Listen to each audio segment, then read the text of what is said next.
नमस्तेऽस्तु महामाये श्रीपीठे सुरपूजिते शङ्खचक्रगदाहस्ते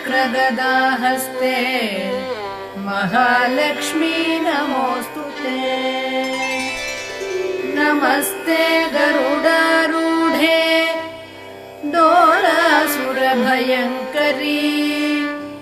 सर्वपापहरे देवी महालक्ष्मी नमोऽस्तुते।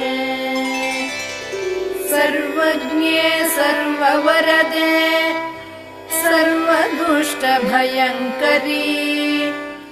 सर्वदुःखहरे देवी महालक्ष्मी नमोऽस्तुते।